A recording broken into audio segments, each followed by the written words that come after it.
aceite sobre mis heridas.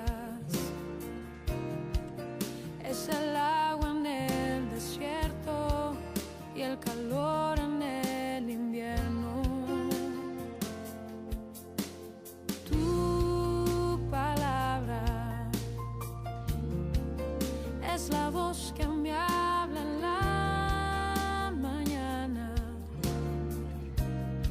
Es mi consejo cada día y en las pruebas quien me guía.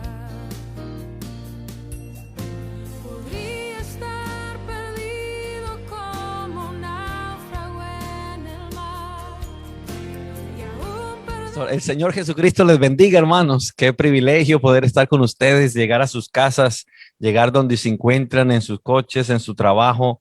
Que el Señor Jesucristo me los bendiga ricamente. Estamos emitiendo este ministerio, El Pan Nuestro de Cada Día, desde su iglesia Monte de Sión de Martorell. Su servidor, el pastor Edilberto Mendoza, quien les acompaña en esta tarde. Les enviamos un caluroso y precioso saludo en el nombre que es sobre todo nombre, en el nombre de Jesucristo. Hoy con nosotros se encuentra el misionero, pastor, reverendo Eugenio Domínguez. Pastor, Dios me le bendiga.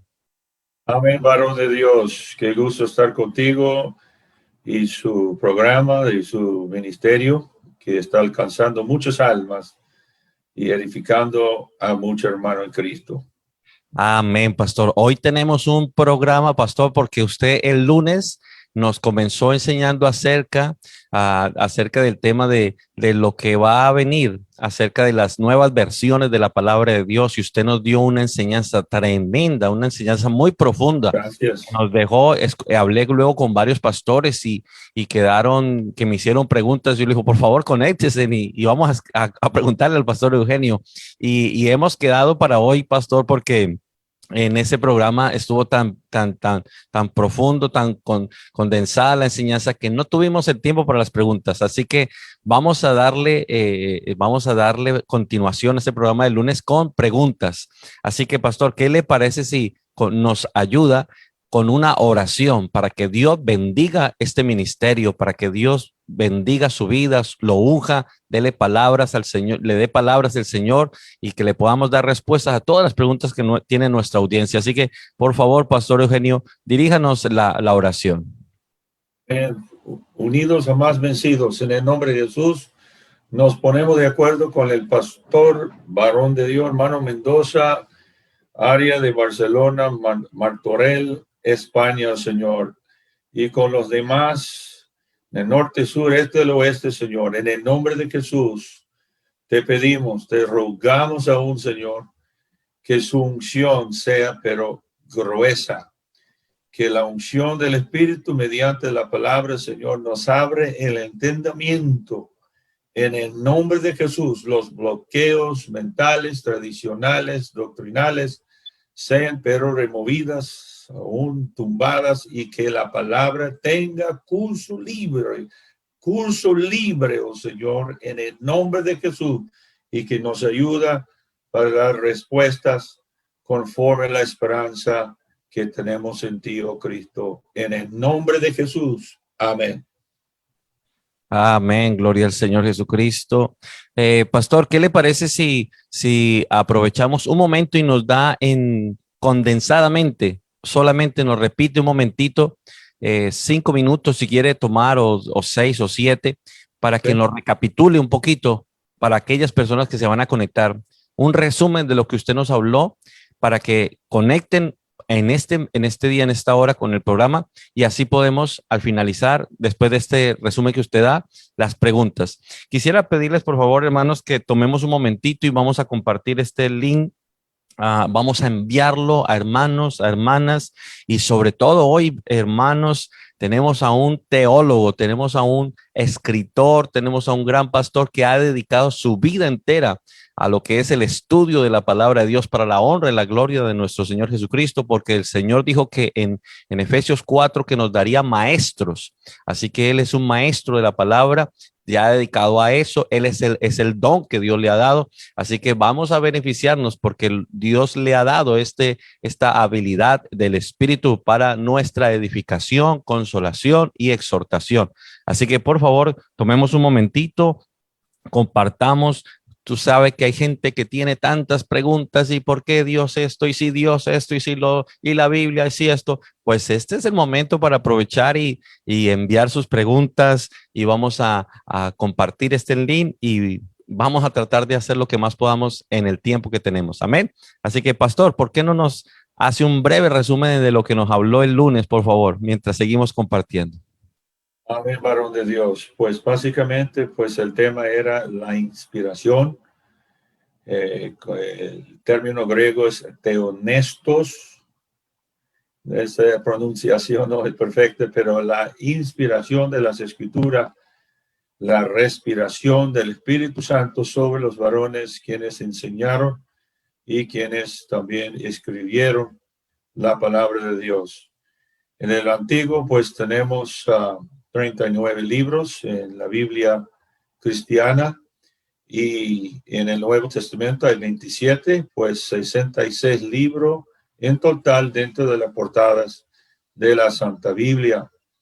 El Antiguo Testamento fue escrito principalmente, originalmente, en el lenguaje de hebreo, aunque pues hay ciertos textos como Jeremías, Esdras y aún más en el libro de Daniel, capítulos 2 hasta parte del 7 de Daniel en el lenguaje de arameo. Y en el Nuevo Testamento pues tenemos los escritos en griego, aunque probablemente hay evidencias que el libro de Mateo fue escrito originalmente en el dialecto de arameo.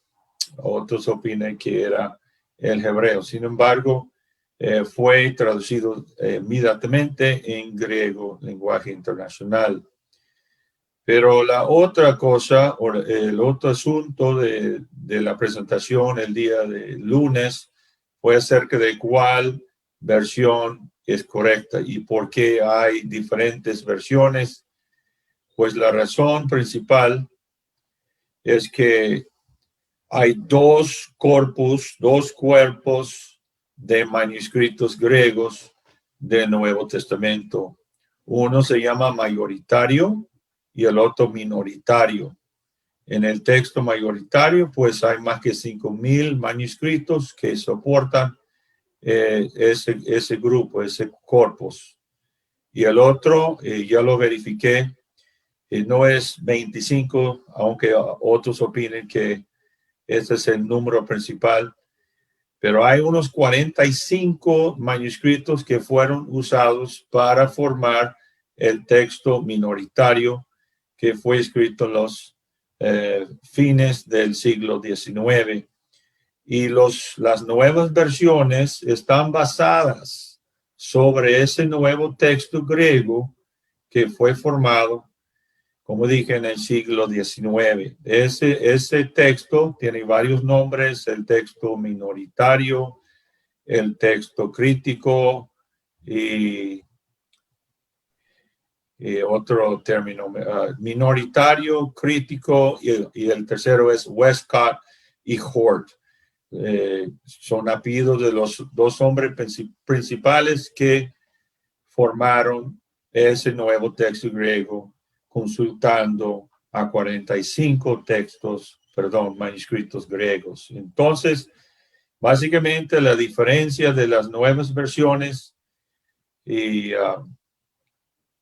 principalmente las versiones nuevas, no todas, pero casi todas, es que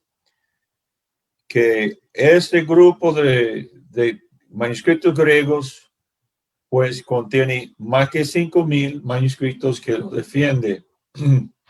Y este nuevo texto griego contiene 45 manuscritos que lo respalda, que lo soporta. Y por tanto, en el texto minoritario hay más que 50 versos de la Biblia, especialmente del Nuevo Testamento, que ya están omitidos. Los han removido. O si no los remuevan, si no los omitan en la Biblia, ponen bloques alrededor de esos textos con un comentario abajo, al pie de la página, que los manuscritos mejores y más viejos pues no contienen estos textos. Y entonces esa es la gran diferencia entre estas dos clases de manuscritos.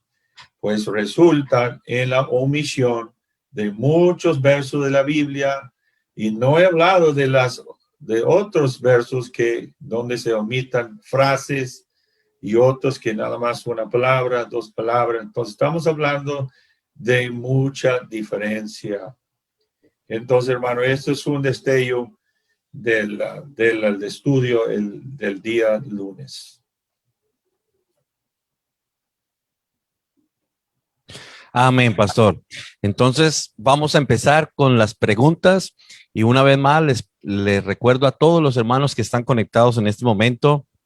Primeramente, les saludamos en el precioso nombre de Jesucristo. Un placer para nosotros poder tenerlos conectados a esta transmisión del Ministerio El Pan Nuestro de Cada Día desde su iglesia, la Iglesia Monte de Sion de Martorell.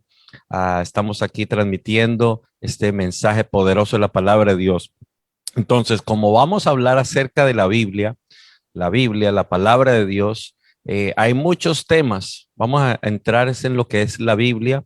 Ya nos habló acerca el pastor de muchas versiones, y lo que el enemigo va a querer hacer, va a querer tramar, es tratar de tergiversar. Una de las armas o estrategias que vemos en el diablo desde allá del huerto de Génesis a Eva fue que le manipuló con la palabra. Luego a nuestro Señor Jesucristo lo quiso tentar también manipulando la palabra. Entonces, él es muy astuto. Él siembra mentiras con verdades y cosas así, la mezcla para confundir. Entonces, pastor, llegan las preguntas que nos quedaron desde el lunes y son las siguientes. Acerca, en la Biblia, muchos hermanos, hermanas, amigos, usted nos dijo 39 libros en el Antiguo Testamento, 27 en el Nuevo Testamento, 66 por total. Pero cuando leemos la palabra de Dios, nos daremos cuenta de que muchas veces encontramos que la misma Biblia hace referencia a otros libros, pero esos libros no los encontramos en la palabra de Dios. Y muchas veces nosotros nos ponemos a pensar, la gente se piensa, ¿dónde están esos libros? No los están, los omitieron. ¿Por qué no están allí? Por ejemplo, en Números capítulo 21, verso 14. Por tanto, se dice en el libro de las batallas de Jehová. Entonces la pregunta es, pastor, ¿estos libros, qué pasa con estos libros? Pues es la verdad, pastor, que sí salen diferentes libros dentro de los libros de la Biblia que no están en la Biblia. Como este texto, tengo que consultarlo otra vez, pero parece que ese puede corresponder a los libros que los judíos llaman los reyes, y equivale pues a nuestros dos libros de reyes, y yo creo también del primero y segundo Samuel.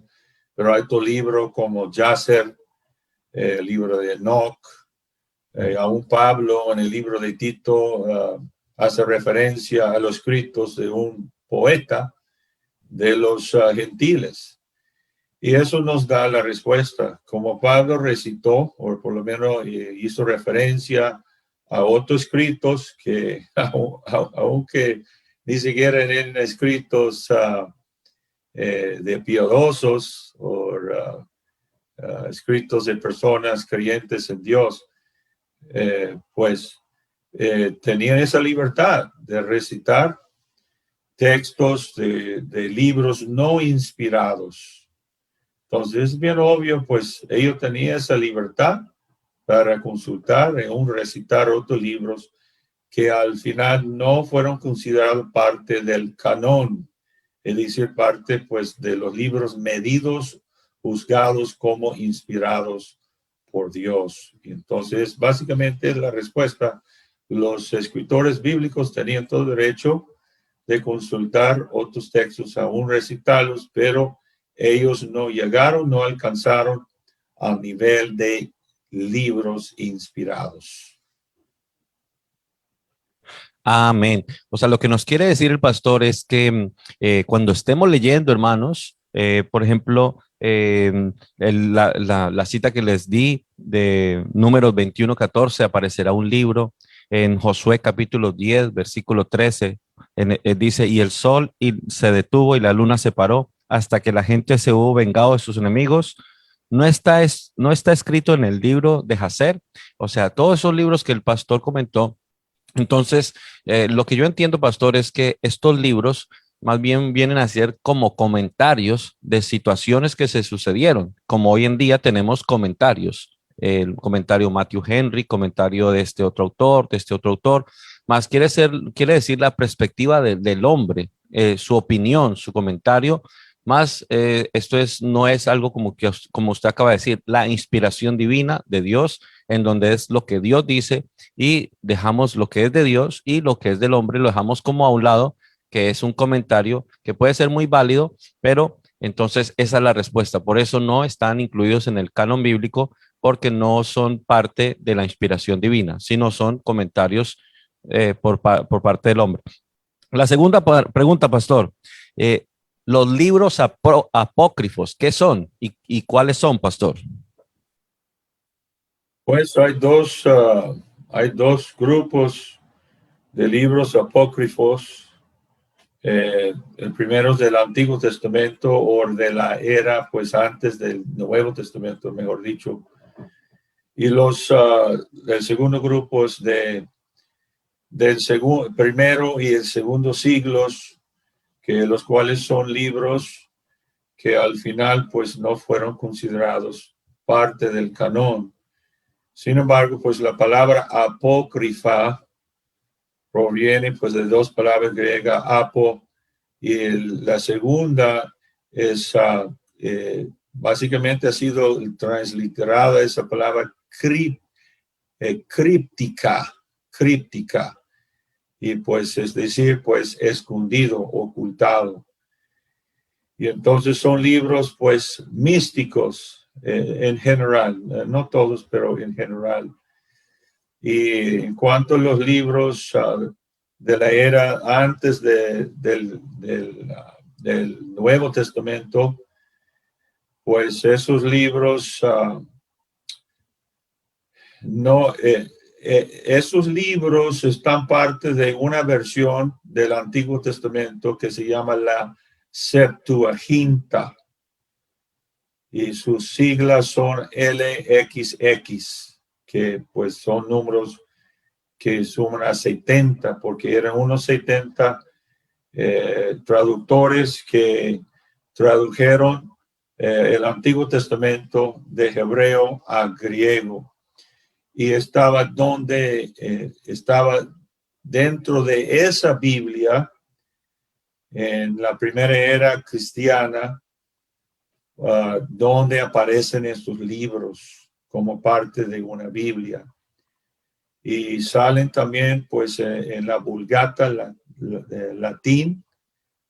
Y entonces, pero al llegar al siglo XII, pues fueron omitidos. Pero durante la Reforma, los católicos decidieron reingresar estos libros a sus Biblias como una estrategia contra los protestantes. Sin embargo, aún en la Biblia del Oso, la Biblia de Casiodoro de Reina, pues están 7 de los libros apócrifos en esa Biblia. Pero hay un punto muy importante ahí. Aunque estos libros apócrifos intertestamentarios estaban en la Septuaginta y también en la Vulgata y aún en la Biblia del Oso, estaban pero puestos en una sección y aún en varios casos con notas de que estos no son libros inspirados, pero están aquí en esta Biblia porque tienen valor histórico. Sin embargo, después la Biblia del oso, pues poco a poco estos libros fueron más y más menospreciados y por tanto no están en estas Biblias. Y aún hay, como en el libro de Macabeos, otro Eclesiasticus, hay comentarios dentro de esos mismos libros que indican que no había profeta en sus tiempos. Pues específicamente en ese libro Eclesiasticus, creo que es capítulo 60, donde hay un comentario sobre eso, que en sus tiempos no existía profeta. En otras palabras, no había en su opinión gentes, varones de Dios inspirados por Dios. Y entonces la evidencia externa y aún interna revela por lo menos en parte que no fueron considerados inspirados, aunque seguramente habían los que más adelante en la historia pues los consideraban inspirados por Dios. Perdón, por eso fue mucho comentario. Amén, pastor. Sigamos con estas preguntas porque el pastor, vamos a ver que nos rinda el tiempo, decimos nosotros. Y hermanos, ahora mismo es cuando ustedes que nos están siguiendo, esas preguntas que ustedes tienen, por favor, de la Biblia, que siempre les ha dado vuelta y que usted tal vez le ha preguntado a su pastor y no le ha podido contestar. Tal vez ha escuchado predicaciones y tampoco ha podido encontrar una respuesta. Ahora es el momento, hermanos, porque ese es el problema que nosotros tenemos, que solamente oímos y nos quedamos con la duda, pero la Biblia dice escudriñad las escrituras, y escudriñar las escrituras es indague, investigue, pregunte. A veces nos da pereza, a veces nos dice, ay, bueno, dejemos así. No, hermano, necesitamos salir de la duda, necesitamos salir de esa oscuridad y conocer la palabra de Dios. Bueno, pastor, ya nos respondió dos preguntas, pero... Iba a agregar otro comentario sobre la apócrifa. Ok. Sabemos que Cristo, los apóstoles recitaron muchos textos del Antiguo Testamento, pero ni siquiera una sola vez recitaron los apóstoles ni Jesús un texto de la apócrifa. Entonces yo sé que ese es el argumento del silencio, sin embargo, pues en contraste a los otros libros que ellos recitaron, pues en este tema, en este caso, pues no recitaron ninguno de los textos apócrifos.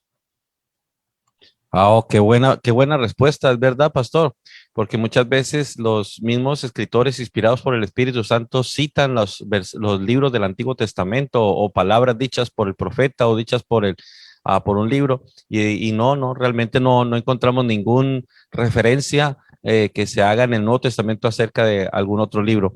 Bueno, pastor, la tercera pregunta. También otro comentario ahí que usted va a encantar, hermano, que el libro de Enoch no está incluido en la apócrifa, aunque pues lo recita Judas. Hay una referencia en el libro, uno de los libros, hay varios libros de Enoch, y hay una vez donde en uno de los libros de Enoch sale algo parecido, pero no es exacto. Pero en cuanto a la apócrifa, les voy a dar un secreto que no lo diga nadie, pero hay tres unicitarios en la historia que han por lo menos recitado como referencia a la apócrifa. Es muy interesante. Uno de ellos era un español, el Prisciliano de Ávila, en el IV siglo, hizo referencia a la apócrifa, pero cuando él hacía referencia y recitaba los textos, decían los profetas. Nunca usaba la palabra apócrifa positivamente. Sin embargo, él lo recitaba. Si él consideraba que eran inspirados, eso es otro tema. Pero Sin embargo, los recitó en sus escritos. Y otro era otro español, qué tremendo, ¿no? Miguel Servet, quien era pues del norte, cerca de Barcelona, Villanueva, España. Él también recitó varias veces textos de la apócrifa. Y otro, para dar más entendimiento a esto, más contexto a esto, aún uno de los escritores más prolíficos entre los universitarios, también de esos tiempos, en un nuevo libro que acaba de escribir hace 2 o 3 años, pues recita, o por lo menos hace referencia varias veces a la apócrifa. Y eso es, ¿quieres saber cuál era o cuál es? Hermano David Bernard. Entonces, pero es seguro que el hermano Bernard no cree que la apócrifa es inspirada por Dios. Sin embargo, con el motivo de historia, para historia, hace referencia a varios textos en cuanto a la teología, más específicamente a la unicidad de Dios, que aún sale en algunos textos de la apócrifa. Sin embargo, hay otro escrito de apócrifa donde salen falsa doctrina. Por ejemplo, oración por los muertos, salvación de los muertos, pues esas clases de doctrinas no son bíblicas y por tanto, pues últimamente estos libros no fueron aceptados como canónicos. Perdón, pastor, por tanto comentario. Oh, pastor, estamos aquí deleitándonos. Pastor, ahora vamos a cortar aquí un momentito y con respeto a a toda la audiencia, con respeto a todos los hermanos, a todos los amigos, sabemos que tenemos nosotros familia de diferentes creencias, de diferentes tradiciones, religiones, pero pastor, ¿qué podemos comentar acerca de la Biblia que manejan lo que es los santos de Jesucristo de los últimos días? Porque según tengo entendido, vemos que en Génesis, que tiene 50 capítulos, ellos añaden el capítulo 51. ¿Usted qué opina de eso? Eso yo no conozco, hermano, pero en el mismo contexto de apócrifa, ellos abrazan varios libros de la apócrifa, porque, como ya mencioné, sale ahí en el libro, uno de los Macabeos, donde hay salvación para los muertos, diciendo que los mormones creen que se puede bautizar de parte de o a favor de algún muerto, pues ellos, por supuesto, pues abrazan estos libros de apócrifos. Pero en cuanto a otro capítulo agregado al libro de Génesis por los mormones, yo no conozco, hermano. Sí, pastor, yo he leído en algunas Biblias que nos han citado donde dice en el Génesis 51, dice que enviaré a mi profeta José Smith y que él os revelará todo el misterio y todas las tablas y no sé qué, pastor. Entonces ellos añadieron, algunos me han enseñado esto. Inclusive, pastor, hay unas traducciones bíblicas de lo que es la doctrina de la Trinidad, donde ellos omiten versículos de la unicidad y cambian muchas palabras para como que coincida la doctrina. No sé si usted se ha dado cuenta de eso. Sí. Uno de esos textos es 1 Juan 5:7. Sí. Este es el texto más atacado de todos los textos de la Biblia. Sí, pastor. 1 Juan 5:7. O sea que entonces, hermanos, nosotros tenemos que estar, o sea, muy entendidos en lo que es la palabra de Dios. La Biblia ha sido si no ha sido el más atacado, el libro más atacado. Hemos visto que han querido quemar la Biblia, han querido perseguir la Biblia, ¿cierto, pastor? ¿Usted conoce un poco de la historia acerca de la persecución que ha tenido la Biblia? Amén, pastor, pues aún en los días de Jeremías, el escrito de Jeremías que él dictó a un escriba, pues fue llevado y fue quemado destruido, pero entonces vino el Espíritu de Jehová sobre el profeta otra vez y fue transcrito otra vez. Entonces Dios conserva su palabra, pero la razón por que los primeros 2 siglos no han sobrevivido, pues textos, muchos manuscritos de los primeros 2 siglos que el emperador romano Diocleciano, alrededor del año 303, mandó a quemar todos los escritos cristianos. Y es por esa razón que los manuscritos que tenemos de los primeros 2 siglos, pues son pocos, muy pocos, y son fragmentos principalmente. Y esa es una de las razones. Sin embargo, Dios dijo, la puerta del Hades no prevalecerá contra la iglesia. Amén. Pastor, la palabra de nuestro Dios nos dice que nosotros tenemos que tener cuidado de la doctrina. Ten cuidado de ti mismo y de la doctrina. El Nuevo Testamento hace alusiones a palabras como medrar, falsificar, adulterar. Pastor, la Biblia dice, el apóstol Pablo dijo, un poco de levadura leuda toda la masa. Entonces, nos están hablando o bombardeando en el mundo espiritual con una doctrina de bautismos que no es bíblica. Y entonces nosotros muchas veces ponemos por encima la personalidad que lo que es la palabra de Dios. Dios ha levantado grandes hombres con un carisma, con una unción, con un poder, pero qué peligroso es llegar a poner por encima al hombre que a la misma palabra de Dios. He conocido a personas, a hombres, que cuando ellos se expresan es como si fueran versículos de la palabra de Dios. Pero realmente, hermanos, hermanas, nosotros tenemos un libro y es la palabra de nuestro Dios.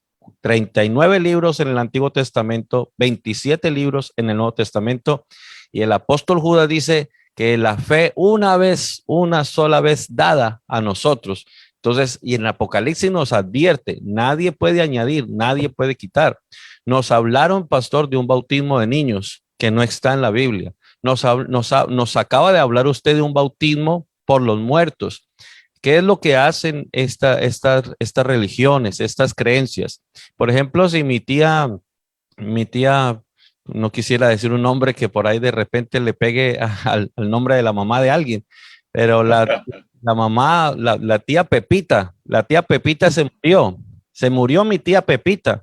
Llego yo a la iglesia a donde el pastor, a donde el líder, y el líder le comento, mi tía Pepita se murió, pero no se bautizó. Y resulta que el líder me dice, todavía tiene oportunidad. ¿Cómo así? Pero si ya la enterramos, tiene como 4 o 5 años de muerta. No, mire, póngase esta bata. Yo, aunque su tía Pepita es mujer, pero tú eres hombre, pues yo te llevo al bautisterio, te sumerjo en agua e invoco el nombre de Pepita. Y ya con eso es salva. Pastor, o sea, es lo que dijo el apóstol Pablo, una doctrina, ¿cómo bautizarán por los muertos? También nos han hablado de un bautismo en los títulos Padre, Hijo y Espíritu Santo, y así podemos mencionar muchos bautismos, pero la Biblia es una sola respuesta. En el Nuevo Testamento, el bautismo es por inmersión, el bautismo es en el nombre de Jesucristo, nombre que es sobre todo nombre. Y pastor, le comento, nosotros tenemos que tener cuidado de no estar cambiando la palabra, no estar añadiendo, no estar quitando, ni siquiera, digamos, mi propia interpretación, sino es la propia Biblia la que se interpreta. Pero vamos, pastor, a ver si podemos avanzar con las preguntas. La tercera, ya nos habló usted acerca de los libros que se aparecen en la Biblia. Cuando uno lee la Biblia, aparecen en la misma Biblia unos libros, pero estos no aparecen. ¿Por qué? Son simplemente que el pastor nos comentó que son unos comentarios. El pastor ya nos acaba de explicar lo que son los libros apócrifos, pero también, pastor, nos llegan unas preguntas que nos dicen, he estado leyendo la Biblia y he encontrado unas ciertas contradicciones. Aunque la Biblia no se contradice y aunque Dios no se contradice porque es perfecto, pues hay unos versículos que ellos comentan que son controversiales. Entonces, quisiéramos mencionarle como algunos, pastor, esas algunas aparentes contradicciones que tiene la palabra de Dios. Por ejemplo, en la creación, dice, en la creación. En Génesis capítulo 1, el verso 25 y 26 dice que Dios creó primero a los animales y luego al hombre. Pero en Génesis capítulo 2, versos 18 y 19, dice que Dios primero creó al hombre y luego a los animales. Ahora, esto no es para poner duda ni sembrar, no, pero son las preguntas que nos llegan, pastor. Pues es la verdad que en el mismo día las bestias fueron creadas, pero también el hombre. Y hay otro punto importante ahí, es que el capítulo 1 pues nos da los destellos de la creación, pero el capítulo 2 nos da otro destello que los eruditos llaman formación. Formación. Dios, por ejemplo, dice en capítulo 2 que Dios sopló en las narices del hombre el espíritu de vida y se hizo ser, o mejor dicho, alma viviente. Pero eso no sale en capítulo 1, versos 26, 27, 25, 26, 27. Entonces, en el mismo día fueron creados. Si uno pues contienda que primero la bestia, primero el hombre, yo creo que eso no es el enfoque del texto en capítulo 1. Y entonces, pues sí, fueron creados en el mismo día. Amén. Muy bien, pastor. La siguiente pregunta se encuentra con la supuesta contradicción que yo pienso que, y yo sé que no es contradicción, nos contradecimos nosotros, pero Dios no se contradice. Está en el censo Israel, en el censo Israel. Dice en 2 de Samuel 24 que Jehová incitó a David para hacer un censo, pero en Primera de Crónicas 21 dice, Satanás se levantó contra Israel e incitó a David. O sea, en un pasaje pone que Jehová incita a David y otro pasaje coloca que es Satanás el que incita a David. ¿Qué podríamos responder aquí, pastor? Esa pregunta es más fácil, pues si uno consulta a capítulo 1 de Job, también el capítulo 2, se va a descubrir que Dios dio la licencia o la aprobación de que el diablo pues afligiere a Job. Pero luego en el último capítulo 42 dice que Jehová puso estas aflicciones sobre Job. Pues ahí está la respuesta. Dios puede usar hasta el diablo para hacer lo que él pues aprueba. Entonces esa es la razón. Dios puede usar hasta un asno para hablar, una asna para hablar. Y como una vez que un cristiano estaba arriba en su apartamento, estaba orando con la ventana abierta, Señor, no hay comida, no hay trabajo, suple, necesitamos pan. Lo que no sabía el cristiano arriba es que abajo ahí en la calle estaba parado un ateo, oyendo a ese cristiano orar. Y entonces, ese cristiano, y lo voy a enseñar. Entonces se fue el ateo a la panadería y compró pan, volvió, estaba todavía orando arriba el cristiano para que Dios proviera pan. De repente ese ateo lanzó, echó hacia arriba y cayó por dentro de la ventana. Amén, ese pan. Y wow, el cristiano empezó a dar gracias a Dios. Y el ateo abajo riendo. ¿Por qué está riendo? Dijo el cristiano. No, es porque Dios no proveyó eso. Yo lo eché hacia allá. Y el cristiano dijo, no, pues Dios aún puede usar el diablo para proveer lo que yo necesito. Entonces, amén. Gloria al Señor Jesucristo. Bien, pastor, la siguiente pregunta, que es supuestamente una contradicción que tiene la palabra de Dios. La encontramos en el ciego que se encontraba en Jericó. el ciego que se encontraba en Jericó.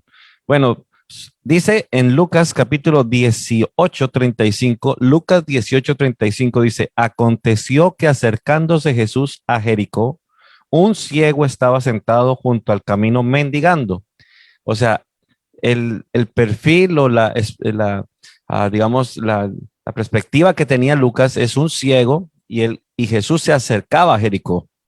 Pero Evangelio Mateo capítulo 20 dice que al salir ellos de Jericó, o sea que Lucas dice que entra, aparece, o sea, acerca a Jericó y Mateo dice que sale.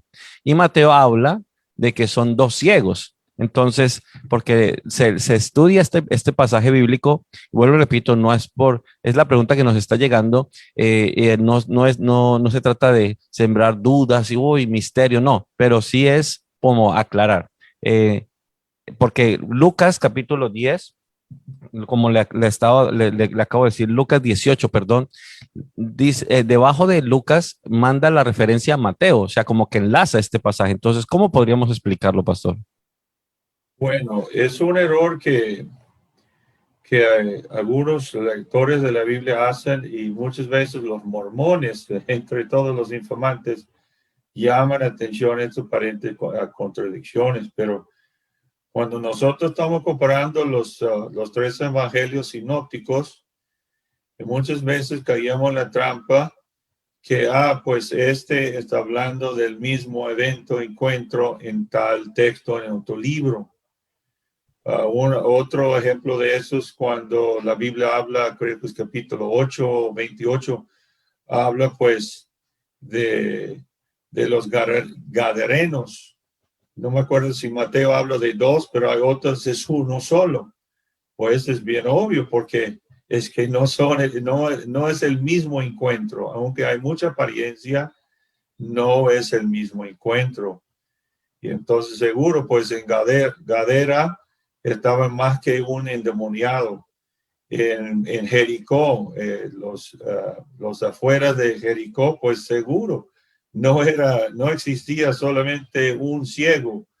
Hermano, en esos tiempos de Jesús, por ejemplo, vivían en Jericó, la ciudad de Palmeras, más que 16,000 sacerdotes. Era una ciudad sacerdotal. Entonces, para decir que había un solo ciego entre pues tanta gente, pues es algo que no tiene sentido. Entonces, para mí, pues probablemente pues son dos eventos y personajes distintos, aunque hay muchas apariencias. Y entonces, pues otra posibilidad es, pues los eruditos a menudo opinan que el libro de Marcos fue escrito primero, y entonces Mateo, y luego Lucas. Y entonces, pues Lucas cegó como dice en Lucas 1 al 3, que él investigó, entrevistó testigos, consultó otros escritos que otros habían puesto, comillas, en orden. Pues entonces Lucas tenía acceso a más información y a cuentos escritos. Entonces hay varias opciones allí, pero no se olvide, pues, ninguna escritura es de interpretación privada. Amén, pastor. Yo veo que usted ni suda ni se despeina, pastor. Usted lo tiene esto por gloria al nombre del Señor Jesucristo. Qué bendición. ¿Cuántos libros habrá leído usted en la vida, pastor? Más o menos, ahí como por ser curioso nomás. ¿Cuántos he leído? ¿Cuántos libros ha leído usted, pastor? Hermano, quién sabe, solo Dios sabe, pero en estos tiempos, con más tiempo para estudiar, yo creo que pues compro como 2, 3 libros por semana. Y entonces siempre leyendo, estudiando. 3 libros por semana, pastor. Ay, sí, hermano. Cuando yo estaba viviendo en Colombia, un profesor decía, en Japón se leen 2 libros al mes, en Alemania se leen tal vez 2 libros por semana. Dice, en Colombia a lo mejor se lee un libro en la vida. Qué importante la lectura, ¿cierto, pastor? Bueno, pues aún Pablo escribió a Timoteo, pues envíame los pergaminos. Y esa palabra pergamino en griego es membrana, la cual no era cualquier pergamino, pues era un pergamino de piel y no de papiro.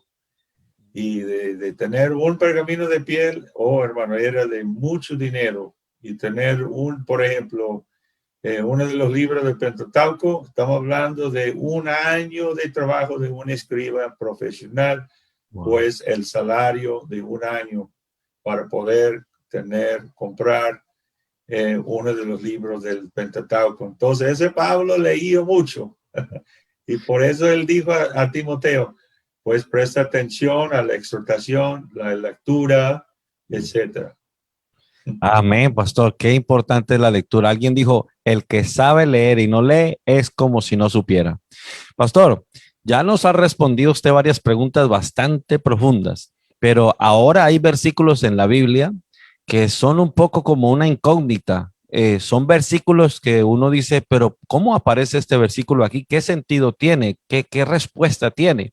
Por ejemplo, Éxodo capítulo 4, versículo 24, Éxodo capítulo 4, verso 24 y 26. El contexto es que Dios está llamando a Moisés para que salve a su pueblo.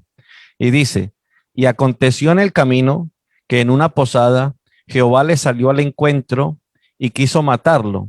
Es decir, Jehová le salió al encuentro a Moisés y quiso matar a Moisés. Es lo que más o menos estamos entendiendo. Entonces Séfora tomó un pedernal afilado y cortó el prepucio de su hijo y lo echó a sus pies, diciendo, a la verdad me eres un esposo de sangre. Así le dejó luego ir y ella le dijo, esposo de sangre a causa de la circuncisión. ¿Cómo podemos explicar este verso, pastor? Yo no entiendo qué es el problema, hermano. Pues es... Sí, la pregunta es, la pregunta es, pastor, dice que Jehová le salió al encuentro y quiso matarlo. Entonces, si Dios le comisiona para hacer algo, ¿cómo es que el mismo Jehová lo quiere matar? Esa es como la incógnita. Y luego dice que Séfora tomó un pedernal y circuncidó a su hijo y ahí parece que detuvo todo lo que iba a suceder. Entonces, esta es una pregunta que se ha hecho. Entonces, ¿cómo podemos explicar un poco? Pues ahí está la respuesta. Dice, y cortó el prepucio de su hijo, es decir, lo circuncidó. Entonces, el hijo no era circuncidado y por eso, pues el juicio de Dios estaba por caerse allí y porque esa costumbre desde los tiempos de Abraham, pues fue algo requerido para los hebreos. Al día octavo, pues era mandado que tenían que circuncidar a su hijo. Y entonces, evidentemente, los judíos durante su cautiverio o su esclavitud en Egipto, pues no practicaban la circuncisión como debería de practicar. Y entonces, Dios está visitando a este varón de Dios. Y entonces, al Dios quería hacer algo grande, y evidentemente él está requiriendo la circuncisión de este hijo. Y para evadir el juicio de Dios, pues está circuncidado el hijo. Amén, pastor. Mire, pastor, nos está acabando de llegar una pregunta aquí. Bueno, tenemos dos preguntas de Facebook y la primera es por parte de nuestro querido y apreciado el pastor Néstor Suárez. El pastor Néstor Suárez de la ciudad de Zaragoza, que si Dios permite, pastor, si usted viene por allí, también estaremos visitando Zaragoza para que conozca, pastor. Dice, el pastor dice,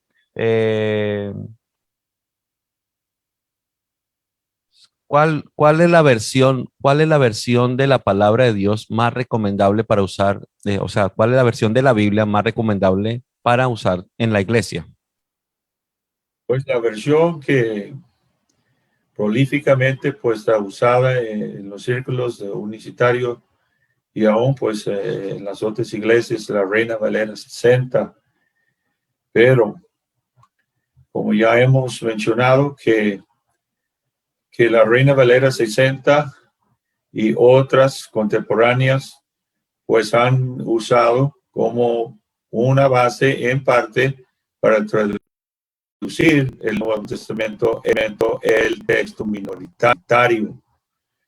Entonces, las versiones o ediciones de la Reina Valera que no tienen ninguna influencia del texto minoritario son, número 1, Reina Valera Gómez. También, pues, la Reina Valera 1862, 1865 y las demás antes de esos dos. Es decir, la Biblia del Oso, la revisión de 1602. Ninguna de esas versiones contiene influencia de esos dos manuscritos liberales del Vaticanos y el Sinaítico.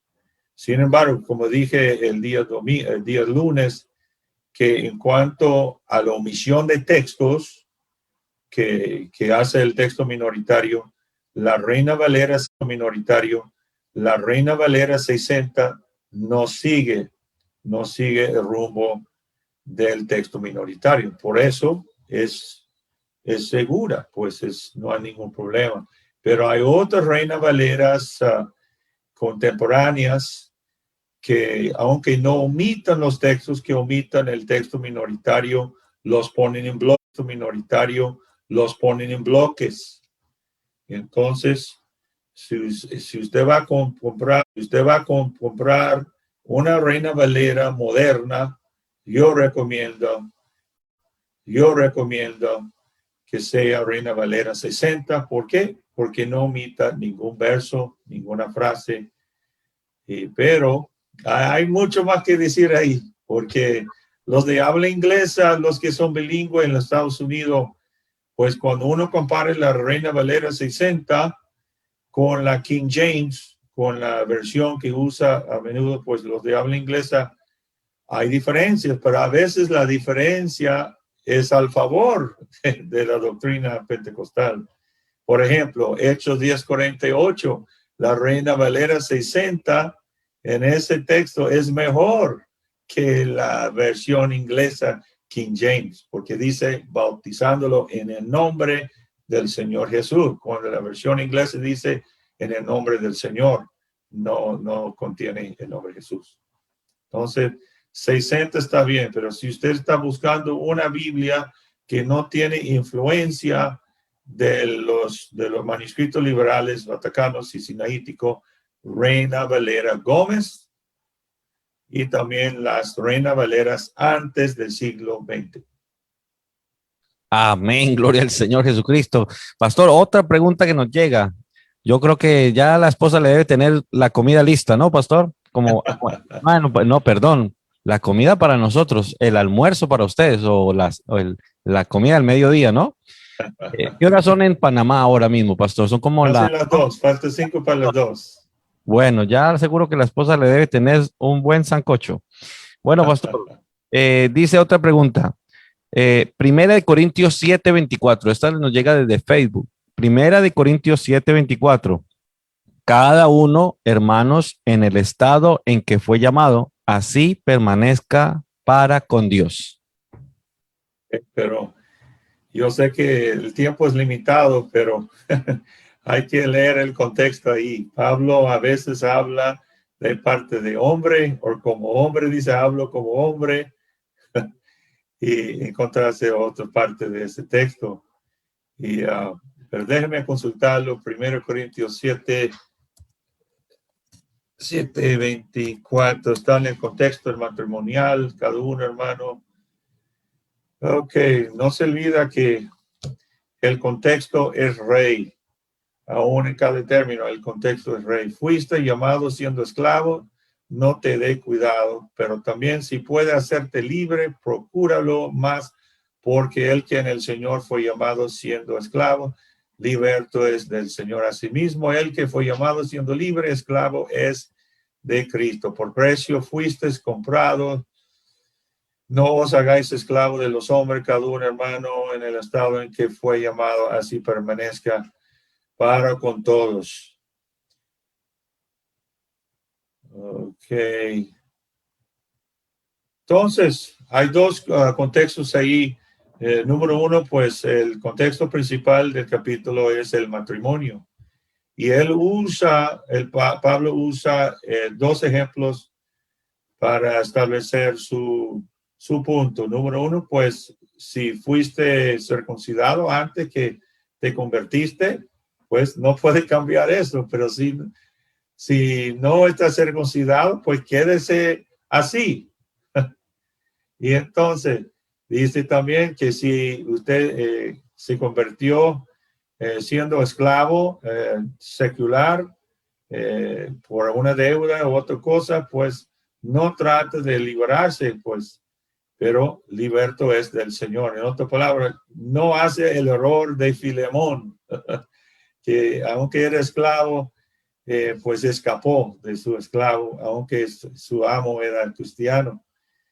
Y entonces parece que Pablo está tratando de establecer la posición de que si eres soltero, pues permanece soltero. Si está casado, pues sigue casado. No trate de salirse de su casamiento. Entonces, pero hay mucho más ahí que considerar, pero este es el contexto. Amén, pastor. Otro pasaje un poco controversial, pastor, lo encontramos en Marcos capítulo 14, 51 y 52. Marcos. Pues estoy asombrado, hermano, de estas preguntas, porque casi nunca se hace estas preguntas. Estas preguntas, Entonces, porque es que encontramos este pasaje en Marcos capítulo 14, versos 51 y 52. ¿Cuántos lo hemos leído leyendo la lectura diaria? Y nos hemos encontrado, dice así, pero cierto joven le seguía cubierto el cuerpo con una sábana y le prendieron, mas él dejando la sábana huyó desnudo. Es como un texto, pareciera que como que no sé si combina con lo que está antes, si coincide con lo que sigue. Entonces uno se queda como, ¿cómo es esto aquí, pastor? bueno, entre los cuatro evangelios, pues 4 primeros libros, pues esa es la única vez que hace mención de esto, pero no se olvida que Pedro era un pescador y probablemente, pues según los eruditos, según las investigaciones, Pedro, según la evidencia eterna de este libro, probablemente dictó esta historia a Juan Marcos.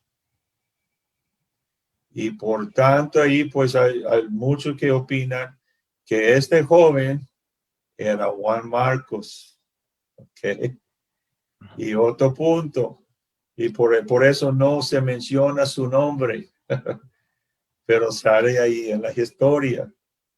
Ok, pero hay algo muy importante ahí en cuanto a la interpretación de la Biblia. Hay que considerar la cultura, el contexto cultural del texto.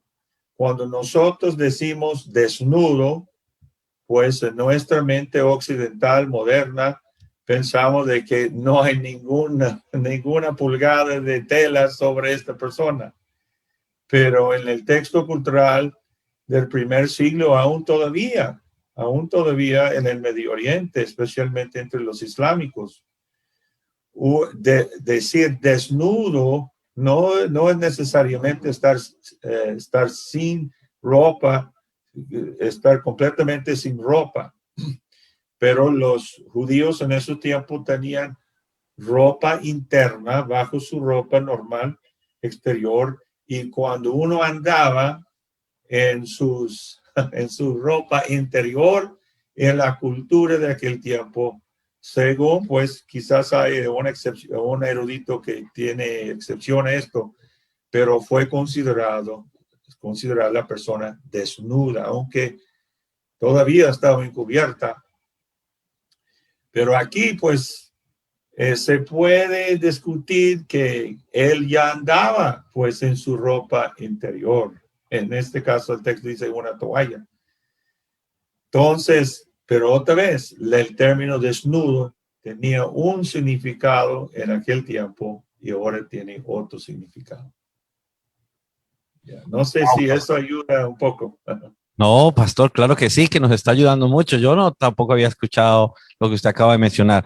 Pastor, nos están ya llegando, ya estamos un poquito finalizando. Dice en Hechos capítulo 1, versículo 26. Hechos capítulo 1, verso 26. Los apóstoles se reunieron y Pedro tomó la palabra diciendo que era necesario que Judas pues, y pasara lo que le pasó, pero necesitaban que alguien tomara su lugar. Y el verso 26 dice, y le echaron suertes y la suerte cayó sobre Matías y fue contado con los 11 apóstoles. La pregunta es, ¿cómo es esto de la suerte? ¿Qué es esto de la suerte? ¿Cómo fue que echaron suerte? Porque uno puede entender de decir, eh, pues nosotros decimos, bueno, escoja un número y el que diga ese número. Entonces, ¿cómo es esto de la suerte, pastor? Y la palabra suerte ahí en la traducción no da el sentido cultural de ese término, porque en la cultura hispana decir suerte, pues eso abarca un rango bien ancho y también tiene sentido de adivinar. Pero yo creo que los apóstoles pues querían la voluntad de Dios y en aquel tiempo del periodo del segundo templo, esto es muy interesante, hermano, que en la ley de Moisés, Dios instituyó un artículo o dos artículos, depende, hay diferente opinión sobre esto, pero el Urim y Tumim. Y el Urim y Tumim era algo como de un suerte o como un dado y que tenía evidentemente letras escritas en sus lados, no sabemos cuántos lados, y cuando, por ejemplo, un leproso se presentaba después un tiempo de prueba, pues se presentaba, pues el sumo sacerdote va a buscar, mirar las pruebas visibles en cuanto si todavía tenía la lepra o si estaba ya limpio de la lepra. Pero en casos cuando no era seguro y también en otros casos, muchos diferentes casos, pues no era claro según la vista del sumo sacerdote lo que era la conclusión del asunto. Entonces sacaban el Urim y Tumim para buscar la voluntad de Dios. Y entonces yo creo que por esa razón los discípulos optaron para algo similar, usando algo pues parecido al Urim y Tumim. La Biblia no nos revela qué clase de suerte, entre comillas, que usaban. Sin embargo, probablemente seguían esa costumbre, siendo judíos, pues la costumbre del segundo templo que tenía su raíz en la ley de Moisés. Y otro ejemplo es eso, el libro de Jonás. Entonces, pero tampoco la Biblia nos revela qué clase de suerte usaban. Pero de todos modos, es el único lugar en el Nuevo Testamento donde, según la Biblia, usaban tal cosa o tal forma para escoger o hacer una decisión en cuanto a la iglesia. Probablemente fue la primera y la última vez. Amén. Pastor, ¿usted cuántos libros ha escrito acerca del Apocalipsis? Pues tenemos un comentario completo del libro de Apocalipsis y no sé, es la cuarta revisión que ya está afuera, pues es disponible en Amazon. Qué bendición, en forma de pastor. libro virtual. En cuanto a libros físicos, también están disponibles. Porque nos llega una pregunta sobre el Apocalipsis. Dice, En Facebook nos están enviando una pregunta que dice, Apocalipsis habla de las bodas del Cordero. La pregunta ¿es una boda literal o a qué se refiere exactamente? Ok, otra buena pregunta. Eso sí es una de las preguntas mejores de toda la sesión. Pues si usted consulta a Juan capítulo 14, pues el Señor dijo, en la casa de mi Padre muchas moradas hay. Él dijo, voy a preparar lugar para vosotros. Entonces, voy a volver, vendré otra vez y os recibiré a mí mismo. Eso es terminología de noviazgo, porque lo que hacía un novio después de comprometerse con su novia, él regresaba a la casa de su padre y al costado de esa casa construía una casa para su novia y él. Entonces, sin saber cuándo iba a regresar para finalizar, pues, el contrato de noviazgo y por tanto el casamiento, pues, así es. La iglesia es la novia y Cristo, entre comillas, fue para preparar lugar para vosotros en el tercer cielo. Y cuando Él vuelva, pues la novia no sabiendo exactamente, más o menos sí, pero no sabiendo exactamente cuándo es el día, ella está alerta, está preparándose, porque en cualquier momento mi novio va a venir. Y entonces cuando el novio celestial venga y nos recoge con su novia, nosotros vamos a estar en esa recámara, en esa casa, íntimamente nos vamos a casar, vamos a estar en su casa, gloria a Dios. Y de ahí entonces comienza pronto después, pues la boda.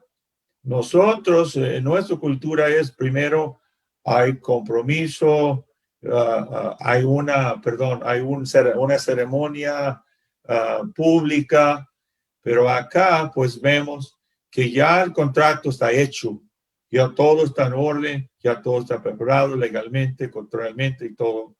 Pero cuando consume el matrimonio es cuando él regresa, lleva a su novia a su carpa, su tienda, su casa de su padre. Hacen consumar el matrimonio, entonces comienza la celebración. Y la celebración, pues los inicios son durante esos 7 años, pero en realidad estos 7 años transicionales entre el rapto y el milenio, pues es el tiempo cuando la novia está en la tienda, en la carpa, con su novio, entre comillas. Gloria a Dios. Y entonces, al terminar ese tiempo en la carpa, pues ya comienza la celebración. Y esa celebración, esa boda va a durar 1000 años. Vamos a celebrar una fiesta por todo el milenio. Entonces, por eso se encuentra esa expresión en los últimos de la tribulación, capítulo 19 de Apocalipsis. Y el milenio comienza capítulo 20. Amén, gloria al Señor. Ya para finalizar, pastor, en 1 Corintios capítulo 13, 1 Corintios capítulo 13, el versículo 1 dice, si yo hablase lenguas humanas y angélicas y no tengo amor, vengo a ser como metal que resuena o címbalo que retiñe. Eso es 1 Corintios capítulo 13. La pregunta es, ¿cuál es la diferencia entre lengua humana y lengua angelical? Muy bien, esa es una pregunta bien válida. Pues es obvio pues que hay lenguajes angelicales, es decir, de los mensajeros de Dios. Probablemente hay un lenguaje superbo del cielo. Nosotros no sabemos cuál es ese lenguaje, pero cuando consideramos cómo hablan los ángeles a través de las escrituras, nunca hablan, a menos si Dios les da un mensaje. Entonces es otro lado de la moneda aquí. No estamos solamente hablando de un lenguaje como hay un lenguaje de español y otro de inglés, pero estamos hablando pues la forma de hablar, como hablan los ángeles. Hablan bajo la autoridad de Dios, en el nombre de Dios. Pero yo creo que sí, como dice 1 Corintios 14, que el que habla en lenguas, nadie le conoce esa lengua que está hablando misterios. Yo creo que a menudo, pues, nosotros cuando hablamos lengua del Espíritu, probablemente la mayoría de las veces estamos hablando un lenguaje angelical, pero eso es nada más una posibilidad. Pero entonces, no sé si esto satisface la pregunta, pero sí hay lenguajes angelicales y humanos, y por tanto, a veces, muchas veces, la mayoría de las veces, nadie entiende el lenguaje que uno que está hablando en lengua del Espíritu, nadie lo entiende. Pero otra razón es porque hay más que, ¿cuánto? 2,000, 3,000 lenguajes en el mundo y nadie conoce esa cantidad de lenguajes. Amén, pastor, tremendo. Levítico 16:8, pastor. Levítico 16:8 dice, y echará suertes Aarón sobre los dos machos cabríos, una suerte por Jehová y otra suerte por Azazel. Ya conocemos a quién es nuestro Dios, pero ¿quién es Azazel, pastor? Eso tengo que consultar. Eso es Éxodo, ¿cuál? Levítico 17. 16:8, pastor. 16:8. Esto sí es una pregunta difícil. Entonces, ¿qué es la pregunta, hermano? La pregunta, pastor, es ¿quién es Azazel? La pregunta es Azazel. Azazel, si yo me acuerdo correctamente, era el encargado de la fabricación de todos los muebles, de todo, pues, artesanía, de toda la construcción del tabernáculo. Pero vamos a ver aquí si mi memoria es correcto. Ok.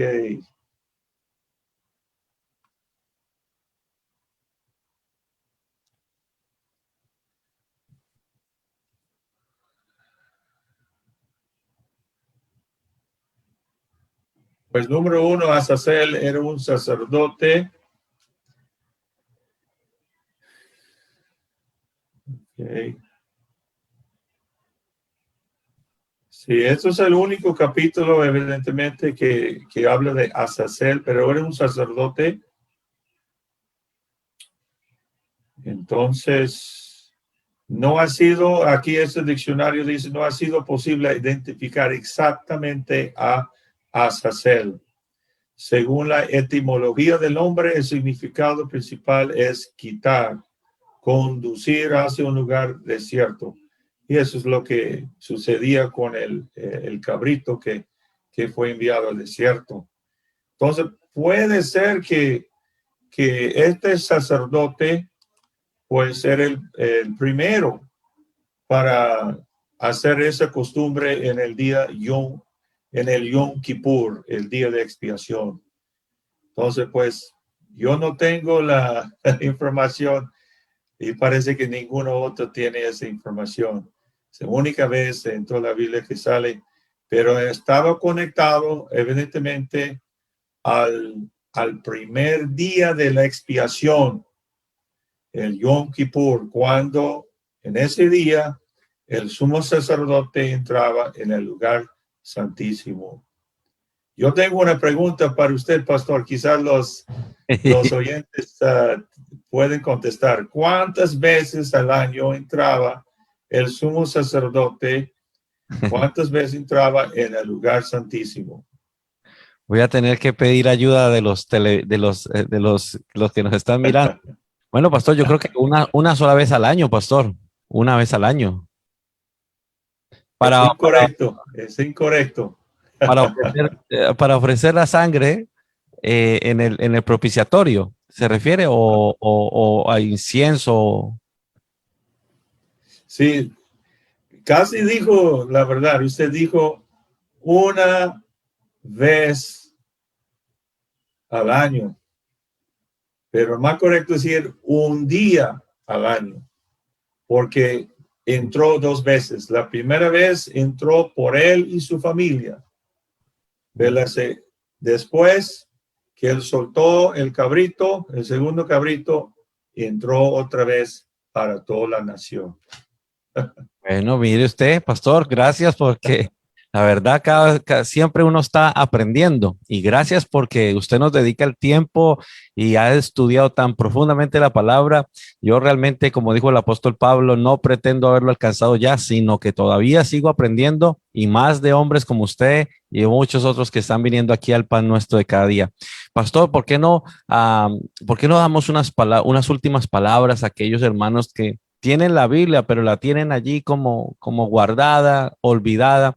Escuché la historia de un pastor que fue a visitar a una hermana y la hermana estaba tan entusiasmada con la visita del pastor que le sacó la cubertería de plata y todo lo puso bien bonito, todo lo puso bien hermoso, pero cuando terminó la comida, se fue el pastor, la hermana recogió los platos, las cucharas y vio que le faltaba una cuchara. Y se enojó con el pastor, pensó mal, se llenó de amargura, de rencor. Pasó un año, pastor, y volvió a invitar al pastor. Y cuando llegó al pastor, le dijo, mire, yo lo invité, pero para hacerle el reclamo. ¿Usted cómo pudo robárseme la cuchara? ¿Usted cómo pudo haber sido tan abusivo? ¿Cómo pudo haber tan descarado? Si usted es un predicador de la palabra de Dios, ¿cómo pudo haber hecho eso? El pastor le contesta, no, hermana, yo no me llevé la cuchara, simplemente se la puse entre su Biblia. Entonces, pastor, por unas palabras, pastor, que usted me acaba de decir que lee 3 libros a la semana. Una palabra que le dé ánimo, que les inspire, que les anime a los hermanos a que leamos la Biblia, pastor, para finalizar. No dije que leo 3 libros, pero compro 3 libros. No. Hermano, pues lo más importante es leer la Biblia. Hermano, pues la palabra, no solo de pan vivirá el hombre, que reconociendo que el pan era y es la comida principal en la cultura medio oriental. Entonces Jesús está hablando de que pero esta comida, este pan espiritual es lo más importante, es muy importante. Y hay mucha profundidad ahí. Pero cuando la Biblia habla de la mesa de los panes de propiciación, hay algo profundísimo allí. En hebreo, esa expresión es lechem hapanim, y traducido literalmente es el pan de su rostro.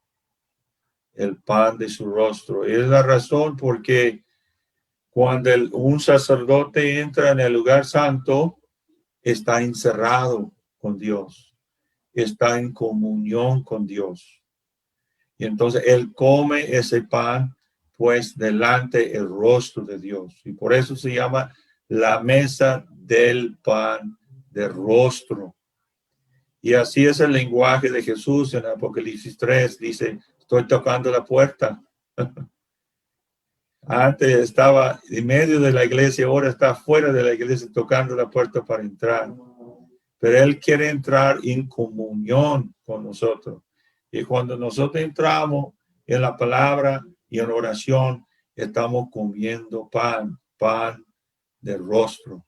Estamos, pero delante de la presencia, estamos en comunión con Dios. Y entonces, hermano, yo invito a todos pues que dejen entrar el Señor, que tengan comunión y como Él dijo, y cenaré, yo cenaré contigo. Entonces, al comer el pan de la palabra en oración, es estar en cena con el Dios de la gloria. Amén. Gloria a Dios. Bien, hermanos, pastor, ha sido un gusto pues tenerle una vez más con nosotros. Sabe que esta es su casa. Este programa ha sido enriquecido, será enriquecido con su presencia por su por lo que usted, el conocimiento que usted tiene. Y antes de despedirnos y antes de hacer una oración, vamos a saludar a algunos amigos, hermanos que se conectan con nosotros, donde les vamos a dar un saludo bien especial. Ellos: Karina, Pedro, Amparito, Paula, Enrique, Pablo, Antonio, Yirka, Diego Vargas, Adela Cárdenas, J.E. Pillasagua, Janet, Pastora Erlinda Zócola. Dios me lo bendiga, Pastora Ruth. El pastor Luis Pineda también está conectado con nosotros. Que mi Dios te bendiga grandemente, Pastor Luis Pineda, de la ciudad de Vigo, pastor, por lo que es el Galicia. Ismael, Reina, Valeriano, Marianita, Samara, Herbert Quiñones, Margarita, Elena, Judith, el pastor Néstor Suárez, de la ciudad de Zaragoza. Que Dios bendiga la iglesia en Zaragoza. Yasmín Vaquero, Elma, Victoria, María, Fidelia, Lili, Carolina. Ha sido todo un honor, un gusto haber compartido estas preguntas. Creo que salimos más claro de lo que hemos entrado, y que queríamos pedir, pastor, que por favor nos bendiga con una oración para que Dios despierte esa hambre y esa sed, pero por la palabra de nuestro Dios. Queremos estar sedientos, hambrientos de conocer las Escrituras, de escudriñar las Escrituras. Así que por favor regálenos esta oración también por aquellos hermanos que de repente están pasando momentos difíciles, enfermos, tal vez con problemas en el hogar, la familia, o algo otros. También damos gracias por los que Dios está bendiciendo, Dios está prosperando. Así que por favor le pedimos, por favor, que nos dirijan esta oración, pastor. Dios. Padre Santo, en el nombre de Jesús, gracias por Pastor Mendoza y por todos los pastores y ministros que participan en este ministerio. Y Señor, aquí estamos para servirle y estamos orando para que todos disfrutan de esta preciosa Biblia que otras generaciones no tenían para leer en sus casas. Oh Señor, que haya un avivamiento de su palabra, con oración en cada casa, que el Espíritu Santo llenare todo hogar, Señor. Y Señor, gracias por ayudarnos para entender su palabra, pero más que todo, Señor, después de amarla, vivirla, ayúdanos a compartirla con respeto, con mansedumbre y reverencia, en el nombre de Jesús. Amén. Amén, pastor Eugenio Domínguez, desde la ciudad de Panamá, en Panamá. Pastor, cuando usted venga, aquí tengo a nuestros hermanos pastores. Va a ser un recorrido, pero bien tremendo, conociendo Zaragoza, conociendo Vigo, conociendo Lorca. Bueno, pastor, Dios nos permita y que usted pueda venir aquí a conocer tierras españolas, conocer la iglesia del nombre de Jesús. Así que, bueno, mis queridos hermanos, pastor, gracias de verdad por habernos acompañado. A todos los amigos, hermanos y pastores, gracias por haberse conectado con nosotros. Recuerde que mañana también tenemos el pan nuestro de cada día. Que el Señor Jesucristo me los bendiga y me los guarde. Amén. Si Dios con nosotros, ¿quién pues contra nosotros? Y si Dios no